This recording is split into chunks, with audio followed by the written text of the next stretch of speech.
مومنوں، جب تم آپس میں کسی طے مدت کے لیے قرض کا معاملہ کرنے لگو تو اس کو لکھ لیا کرو، اور لکھنے والا تم میں کسی کا نقصان نہ کرے بلکہ انصاف سے لکھے۔ ساتھ ہی لکھنے والا جیسا اسے خدا نے سکھایا ہے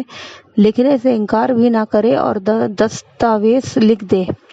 اور جو شخص قرض لے وہی دستاویز کا مضمون بول کر لکھوائے اور خدا سے کہ اس کا مالک ہے خوف کرے، اور قرض رقم میں سے کچھ کم نہ لکھوائے۔ اور اگر قرض لینے والا بے عقل یا ضعیف، کمزور، بوڑھا ہو یا مضمون لکھوانے کی قابلیت نہ رکھتا ہو تو جو اس کا ولی ہو وہ انصاف کے ساتھ مضمون لکھوائے، اور اپنے میں سے 2 مردوں کو ایسے معاملے کے گواہ کر لیا کرو، اور اگر 2 مرد نہ ہوں تو 1 مرد اور 2 عورتیں جن کو تم گواہ پسند کرو کافی ہے، کہ اگر ان میں سے ایک بھول جائے گی تو دوسری اسے یاد دلائے گی، اور جب گواہ گواہی کے لیے طلب کیے جائیں تو انکار نہ کریں۔ اور قرض تھوڑا ہو یا بہت، اس کی دستاویز کے لکھنے لکھانے میں کاہلی نہ کرنا۔ یہ بات خدا کے نزدیک انصاف کے قریب ہے، اور گواہی کے لیے بھی یہ بہت صحیح طریقہ ہے۔ اس سے تمہیں کسی طرح کا شک و شبہ نہ پڑے گا۔ ہاں اگر سودا ہاتھ کے ہاتھ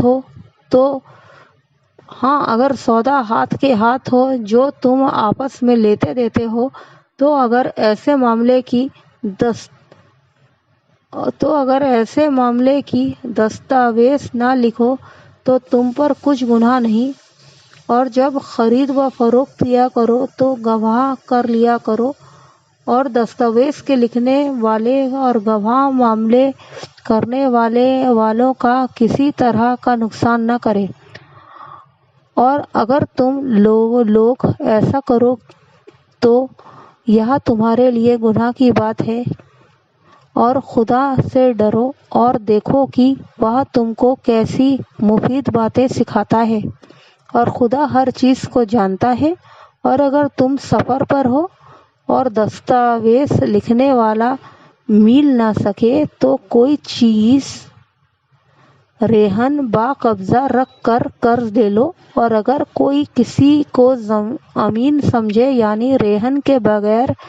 قرض دے دے تو امانت دار کو چاہیے کہ امانت والے کی امانت ادا کر دے، اور خدا سے جو اس کا پروردگار ہے ڈرے۔ اور دیکھنا، گواہی کو مت چھپانا، جو اس کو چھپائے گا وہ دل کا گنہگار ہوگا، اور خدا تمہارے سب کاموں کو جانتا ہے۔ جو کچھ آسمانوں میں ہے اور جو کچھ زمین میں ہے سب خدا ہی کا ہے۔ تم اپنے دلوں کی بات کو